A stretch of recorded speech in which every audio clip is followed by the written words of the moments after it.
Shalom, amados, muito boa noite. A graça, a misericórdia e a paz do nosso Senhor Jesus Cristo. Eu sou o apóstolo Tiago Marques e quero trazer uma palavra de vida, de renovo, de esperança para mim e para a sua vida. Estamos acompanhando nesses últimos dias ataque a Israel. Um ataque covarde feito pelos muçulmanos, alguns radicais, a Israel. Mas eu também quero aproveitar a oportunidade e trazer algumas informações bíblicas. Toda a Bíblia vai se cumprir nas nossas vidas. Inclusive, algumas palavras que são muito mal vistas até mesmo. Não são muito bem recebidas. Como assim, apóstolo? Palavras de Deus que não são muito bem recebidas. Eu vou dar um exemplo. Quando o Senhor nos envia para o deserto, eu ainda não ouvi, e eu também não faço essa oração, ainda não ouvi ninguém dizendo: Senhor, me envia para o deserto. Senhor, me joga na fornalha. Senhor, me faz passar no vale de ossos secos. Senhor, me envia para o vale da sombra da morte. Não, a gente, muito pelo contrário, né? Ninguém em sã consciência pede isso, mas pede o oposto. Pede a saúde, pede a bênção, pede coisas boas para si mesmo e para aquelas pessoas pelas quais ela intercede. Pois bem, nesses últimos dias estamos vendo aquilo que a gente nem pensava em ver pelos próximos anos, talvez. Mas tem acontecido diante dos nossos olhos. Já tem mais de um ano que a guerra na Rússia, indo para 2 anos quase, né, já está acontecendo contra a Ucrânia, um gigantesco país combatendo um pequeno país. Uma covardia tremenda, fruto de ganância. As guerras acontecem, na grande maioria das vezes, por uma discussão diplomática. Naquele tempo bem antigo, antes dos reis inclusive, eram os motivos fúteis que faziam as pessoas se matarem, porque os líderes começavam a se desentender, ou queriam as terras um dos outros, ou porque naquela terra tinha alguns bens e pertences ou riquezas que eles queriam para si, mas estava lá no outro lado. Então eles tinham que conquistar aquela terra, matar todo aquele povo para poder tomar posse daquilo. E nos dias atuais, isso não muda. O que mudam são os artigos, os materiais empregados na guerra, né? Tecnologia, todo aquele armamento, toda aquela questão que a gente tem visto, né? Hoje tem se utilizado muito drones, veículos aéreos não tripulados, né? Bombas lançadas cada vez de uma distância maior.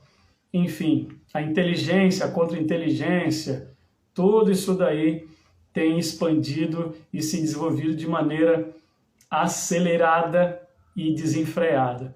Mas a Bíblia diz que o homem mau tira do seu mau tesouro. Então, essas pessoas, elas causam guerras e vão matar os inocentes. Pessoas que moram nos seus devidos países e vão, infelizmente, sofrer. Muitos deles terem a família completamente destruída, suas casas, seus bens, seus pertences, os pais retirados dos filhos, os filhos dos pais. Enfim, são coisas muito cruéis que acontecem nesses períodos de guerra. E nós estamos vendo agora, recentemente, o confronto de Israel contra ali os antigos filisteus, né, que moravam naquela região, contra os antigos moradores daquela cidade que hoje são dominados pelos muçulmanos. Então nós estamos vendo aí, diante dos nossos olhos, um lamentável e triste cenário. Muitas pessoas estão perdendo suas vidas, já foram mortas. Eu vi um vídeo recente, se não me engano ontem, de soldados israelenses que foram capturados, sendo queimados vivos. Depois apareceu um homem armado falando deles. Não entendo árabe, mas deu a entender que pelos gestos que ele estava fazendo e pelas coisas comuns que a gente escuta deles, né, que eles estavam ali ainda falando, ó, foi pouco morrer desse jeito. E no final do vídeo, o homem ainda joga gasolina em cima de um deles. Então, é muita crueldade, é muita barbaridade que nós estamos vendo por motivos que remontam desde o tempo de Abraão, quando, só para a gente retomar um pouquinho da história, você que conhece um pouquinho da história bíblica, você vai entender o que eu estou te dizendo, e você que talvez nunca tenha ouvido falar, você vai ficar sabendo agora o motivo de tão ódio entre esses povos. Quando Ismael nasceu, ele foi o primogênito de Abraão.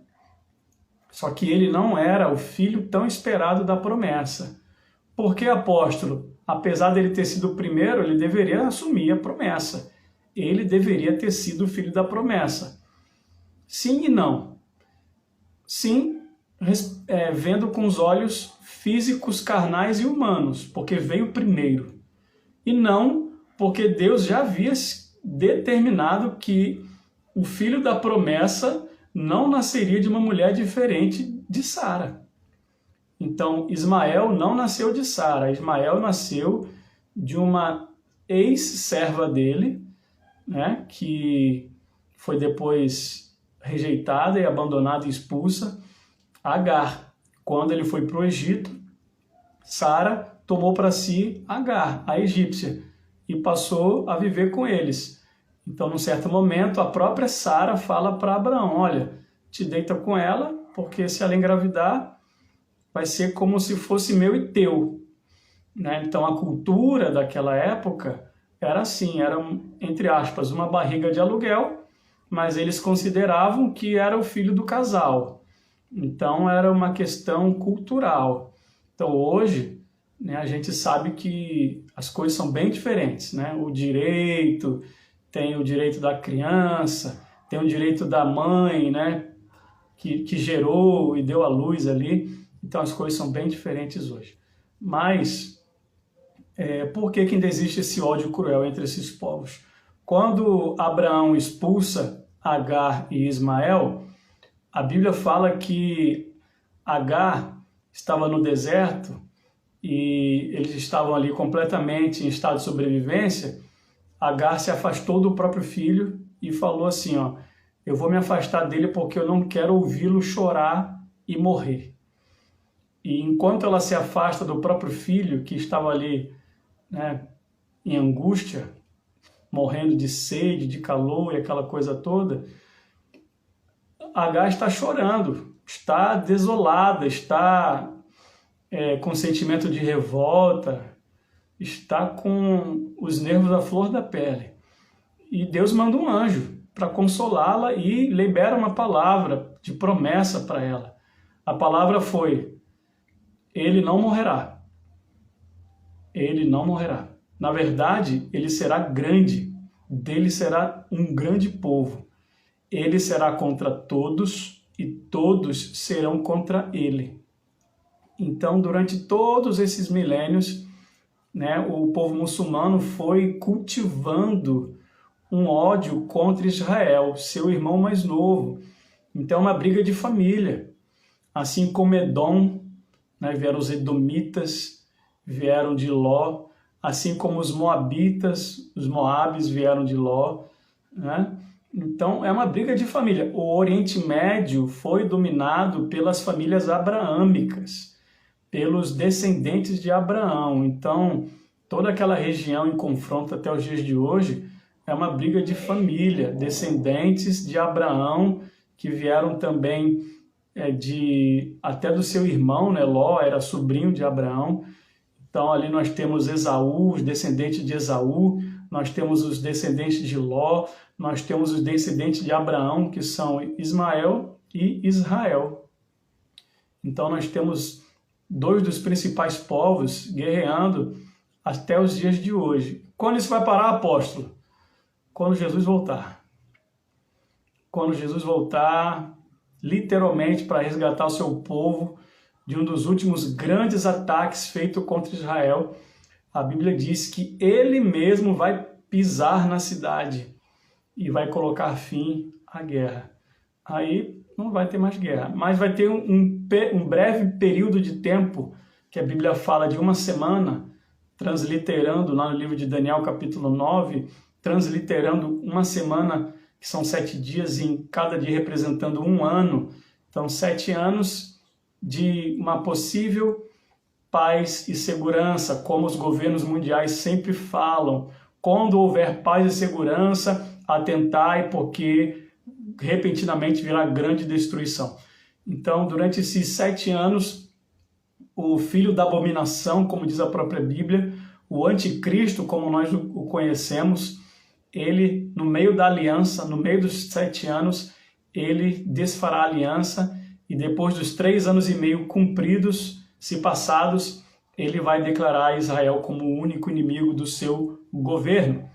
E aí as guerras elas retornarão contra Israel de uma maneira que nunca foi vista na terra.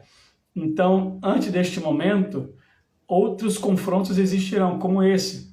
E eu quero ler para vocês aqui o que diz a palavra do Senhor para nós em Lucas, capítulo de número 21, estou aqui com a minha Bíblia. Capítulo de número 21 é o mesmo discurso que o Senhor Jesus fez em Mateus 24 e que se repete em Marcos capítulo 13.